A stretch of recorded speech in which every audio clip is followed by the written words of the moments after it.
নমস্কার। কবিতার নাম গান্ধারীর অভিশাপ। কলমে চিন্ময় মিত্র, কণ্ঠে চিন্ময় মিত্র।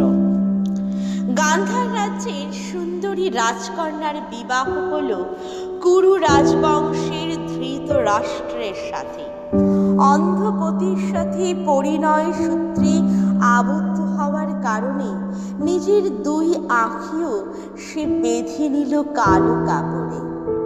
চিরদিনের জন্য অন্ধত্বকে বরণ করে নিল, আপন স্ত্রী ধর্ম পালন করল।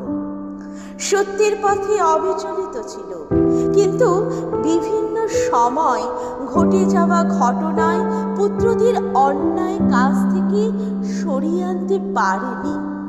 অন্যায়ের পাকে তলিয়ে যাওয়া পুত্রদের নাও ফেরাতে পারেনি। তবু ৯৯ পুত্রকে হারিয়ে জ্যেষ্ঠ পুত্র দুর্যোধনকে বাঁচাবার শেষ প্রয়াস করেছিল মা।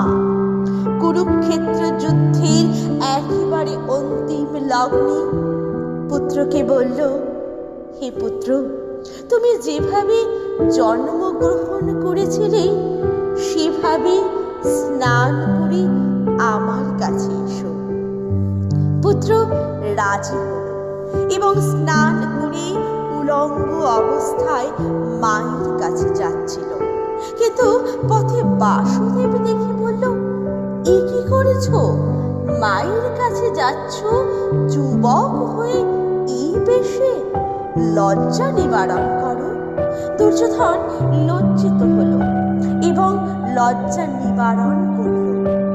দীর্ঘ সময়ের পর ছেলেকে দেখার জন্য গান্ধারী চোখের পটি খুলল এবং ছেলের দিকে তাকালো। তার চোখ দিয়ে বেরিয়ে এলো অমোঘ জ্যোতি। সে ভগবান শিবের ভক্ত এবং এক সতী। সেই ক্ষমতায় পুত্রকে সেই জায়গায় রক্ষা করতে পারল যেখানে বসন ছিল না। কিন্তু শঙ্কিত হলো মায়ের মন। সে যেন দেখতে পেয়েছিল ছেলের মৃত্যু। গদা যুদ্ধে যখন ভীম নাজিয়াল হচ্ছিল, বাসুদেব দেখিয়ে দিল এবং গদার আঘাতে ভঙ্গ হলো, মৃত্যু হলো তার। শতপুত্রকে হারিয়ে পাগল হলো গান্ধারী। তার হৃদয় যন্ত্রণায়